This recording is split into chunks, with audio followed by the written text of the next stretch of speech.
Okay. Welcome to the semester test review part 2, number 39 through 56. Number 39 and 40 goes hand in hand. Number 39 says identify all characteristics for the function shown below. Use your calculator to find any unknown values to 3 decimal places. Okay? First of all, you need to know the name. If you will look, the highest number is a 3, your highest exponent, so that tells you this is a cubic function. Okay? Your domain.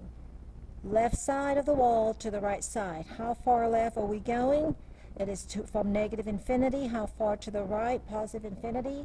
So this is all real numbers.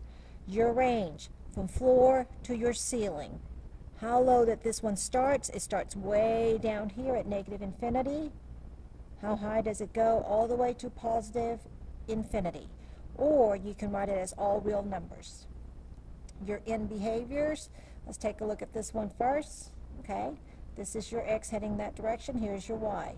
Where is x pointing toward? The negative. So this one is your left.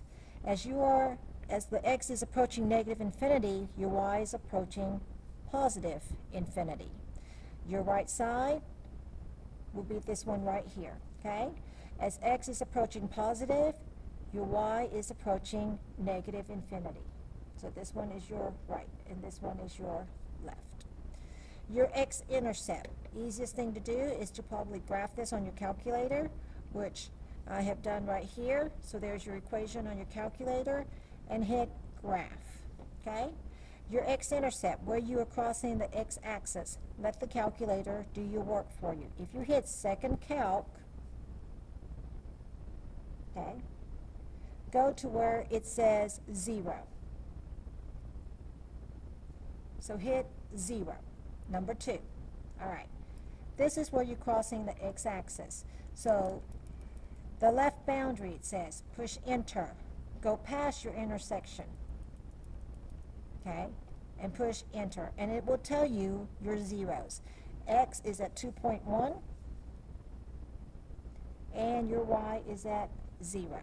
So that's where your intersection is. There's only one, and so you're only going to have one. Your y-intercept is where you cross the y-axis, which is right here. So we can hit second calculate as well, and go to value 1. Okay, so you can hit second value and let your x be 0. So enter 0, because that is your x value is 0. And push enter, and it will tell you when x is 0, y is 18. So your order pair is 0 and 18. Relative minimum. This is your relative minimum right here. So if you hit second calc again, you see where it says minimum? Okay. Type in 3, left boundary. Well, here's my minimum, so I want to go to the left of the curve for your left boundary. Push enter.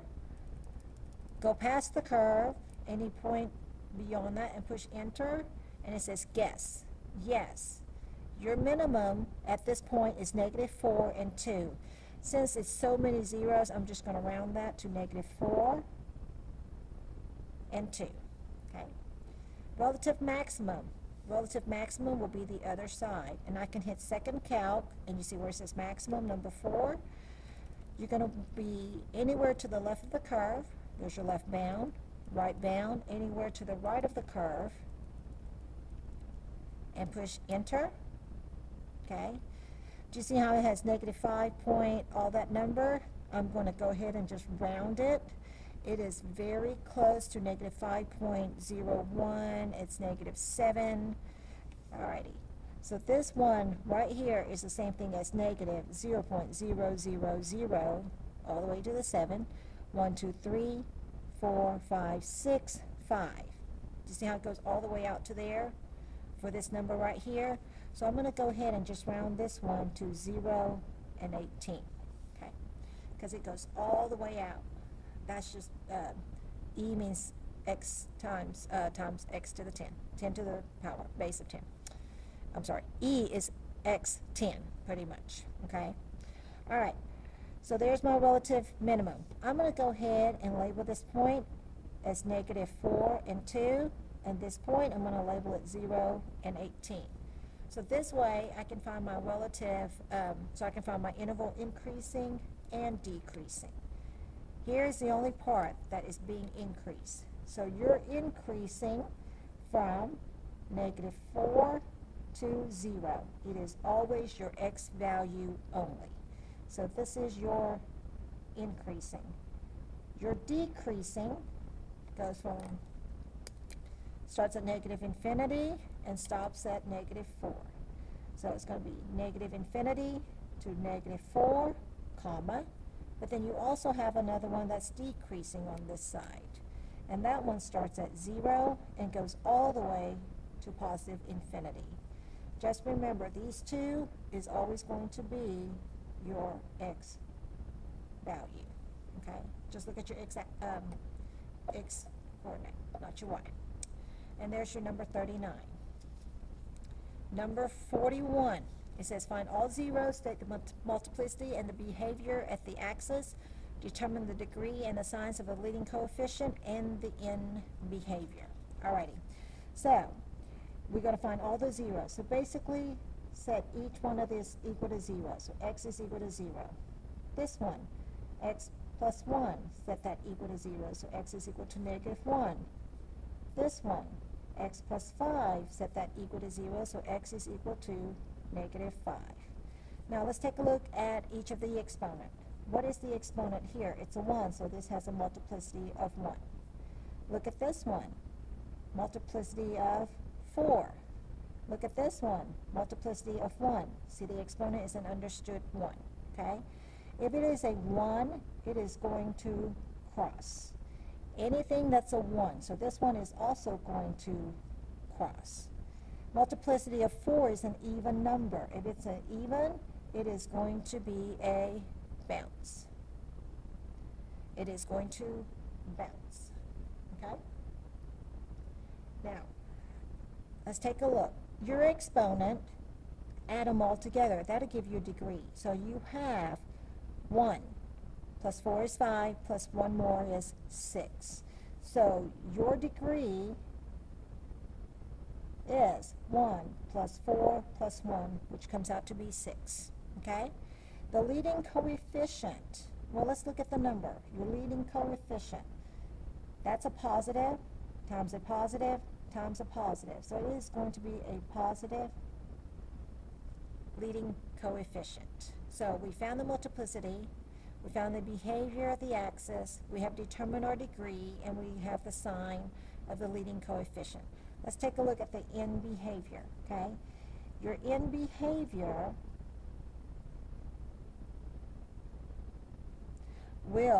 it is an even, and it is going to be a positive.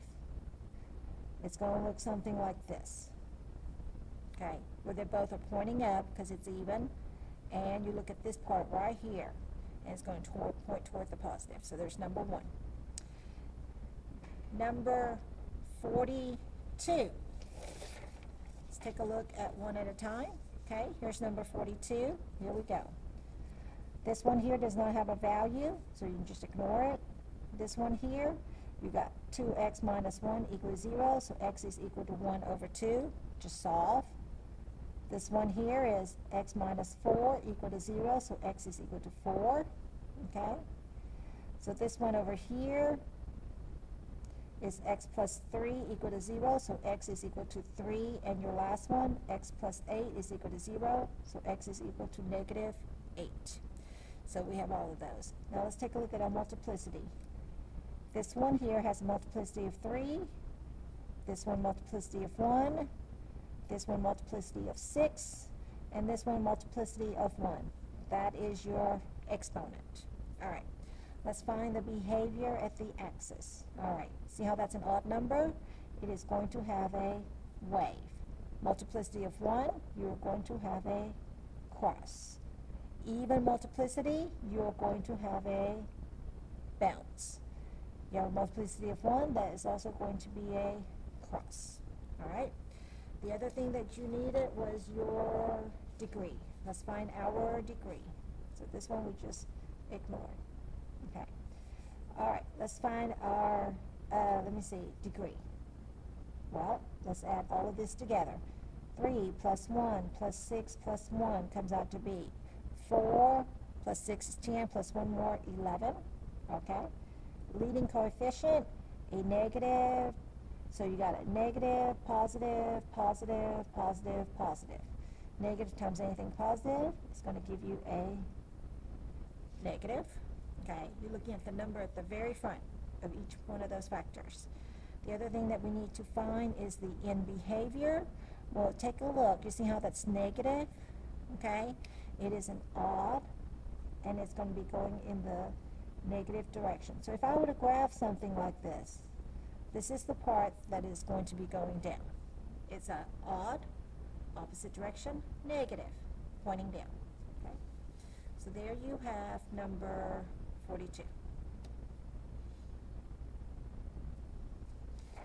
And there's your number 41, just in case. Okay? All right.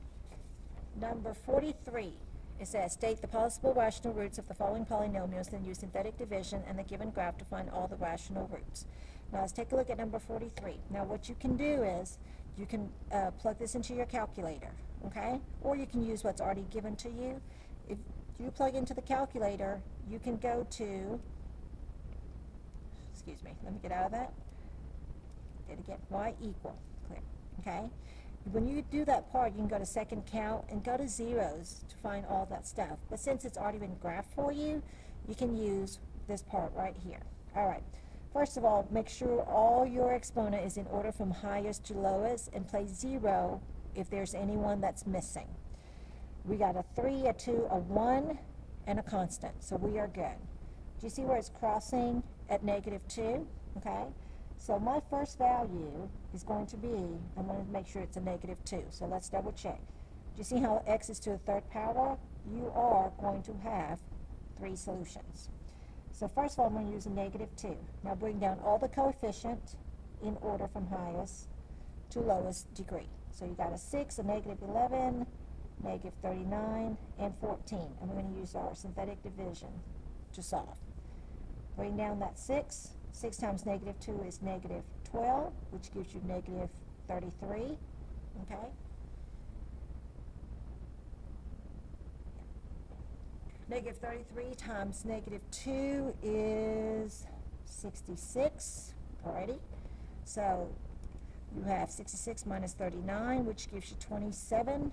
Okay, something's not right with my math. Let me double check. Here's my 6, -11, -39, and +14. Bring down your 6. 6 times -2 is -12. That gives you 33. Okay.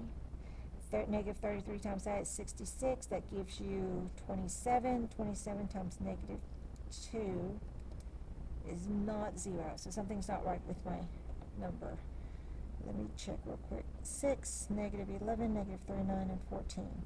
3, 2, okay. Let me graph this real quick, because if I made a mistake, I need to make sure I got it right. All right, 6x raised to the third.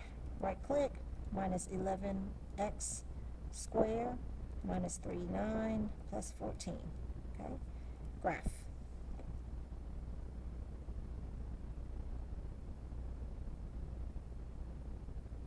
Okay, zoom 6,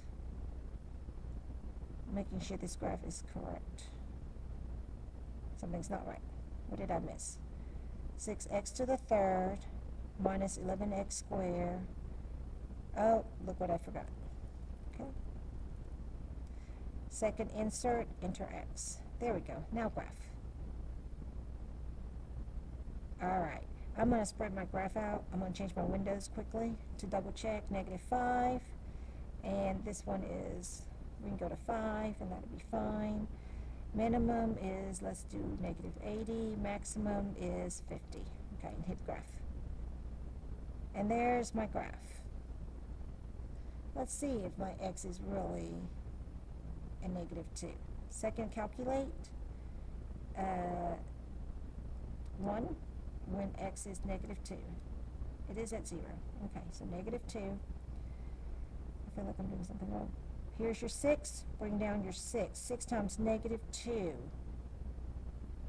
is negative 12, okay? Negative 12, seems like right. Bring down your 6. 6 times negative 2, I can't believe I'm doing this, negative 12 minus 11 is negative, oh, there we go. That's where I screwed it. This is 23. There we go. Oh, can't do my math. Negative 23 times negative 2 is negative 46. There we go. Minus 39, which gives you 7. 7 times that is negative 14. Oh, well, this is what you learn. When you know this is correct and your number's not working out, go back and check, okay? Alrighty, so you got that right now. Now notice we started off with x to the third, so this is x squared. So now you have 6x squared minus 23x plus 7. This is a quadratic. What you can do is you can factor, or you can use the quadratic formula. I'm going to use the quadratic formula, okay? Here's your a, here's your b, here's your c. X equal negative b plus or minus square root of b squared minus 4ac all over 2a. So in case you forgot that formula, there's your formula. All right, now I'm going to plug it in to get it to work, okay? Here's your a, so x equal negative b. What is your b? Negative 23 plus or minus square root of negative 23 squared minus 4 times your a times your c all over 2a. Make sure you always do this part in the calculator first, okay? So here we go. Put parentheses around that negative. So you have parentheses negative 23 squared minus 4 times 6 times 7, and that gives you 361, okay? So this right here is square root of 361. See if you can break that down. Divide it by 3. Nope. If it doesn't divide it by 3, I doubt it's going to divide by anything. By 7. No. Alrighty. So since you can't do that, I'm going to leave it like it is. So x is equal to negative times a negative is positive. You don't have to write positive. 23 plus or minus square root of 361, all of that over 12. So there's your solution, okay? Number 44. Let's take a look at this one as well. Now you can see how it's crossing at 1, and it's also crossing at negative 2, okay? So you can use either one of those numbers. Let me go back and finish 43. So what are my solution? Your first one is 23 plus square root of 361, all of it over 12. Your other one is 23 minus square root of 361 over 12. Number 44, okay? Same thing. You should have 4 answers when you get done. Let me have a little bit more room. Okay, number 44, here we go. We're going to try negative 2 first. Okay, bring down your 4, negative 5, 3, and negative 6. 4, 3, 2, 1, 0. So they're all there. Start your synthetic division. Bring down your 4. 4 times negative 2 is negative 8, which gives you negative 4. Negative 4 times negative 2 is 8, which leaves you 3. 3 times negative 2 is negative 6, which leaves you negative 3. Negative 3 times negative 2 is positive 6, and you have your 0. Okay? Remember, this is x to the 4th, so this is x to the 3rd. Let's go ahead. So first answer, this one works. It is a 1, so I'm going to divide this time by a 1. Bring down your 4. 4 times 1 is 4, which gives you 0. 0 times 1 is 0, will leave you 3. 3 times 1 is 3, will leave you 0. Okay, so this is now x squared plus 0x plus 3. So your other answer is a 1. Let's go ahead and try to find the other 2. Now you notice how this is 0 right here? So I'm going to set this 4x squared plus 3 is equal to 0. I'm going to solve for x. Subtract 3, which leaves you negative 3. Divide by 4. Divide by 4. Okay? So x squared is equal to negative 3 over 4. So I subtract 3. Alrighty? Now, continue on. Take a square root.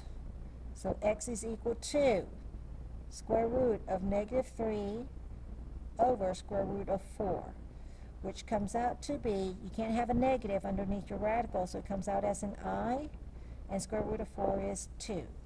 So your other solution is plus or minus I square root of 3 over 2, and the other one is negative I square roots of 3 over 2. Okay, so there you have it. So it never touches the x-axis. It's an imaginary answer that never touches the x-axis, pretty much. Number 45, we are going to solve. Some of you might want to use this yellow sheet to try to help you. Try to find a like base, okay? 6 goes into 216 is 3 times, so let's rewrite that. So there you have 6, 1 minus x is equal to 6 to the third. 6 to the third is the same thing as 216. Like base, you can cancel those out, so 1 minus x is equal to 3. Subtract 1, negative x is 2, divide by negative 1, so x is equal to negative 2. 46, same base, okay? Across from each other, cancel those out, so you have 2x is equal to 54, x is equal to 27. Okay. You can double check if you plug it in, 2 times 27, 54, these will look exactly alike. Number 47, okay, subtract 3, subtract 3, so log base 8 of x minus 1 is equal to negative 1, all right? Use your equation that you know b of x is equal to y. The inverse of that is log base b of y is equal to x. Use that to help you. So you're going to have 8 to the negative 1 is equal to x minus 1. 8 to the negative 1 is the same thing as 1/8 is equal to x minus 1 times 8 on both sides. Cancel. 1 is equal to 8. X minus 1, which is 1, equals 8x minus 8. Add 8, so 9 is equal to x. Continue on. X is equal to 9 over 8. Okay. Number 48. Subtract 2, subtract 2. Natural log of 5x is equal to 8, which is the same thing as e to the 8 is equal to 5x. Divide both sides by 5. Cancel. E to the 8 over 5 is equal to x. I will stop right here and I will continue with number 49 through 56 in a different video.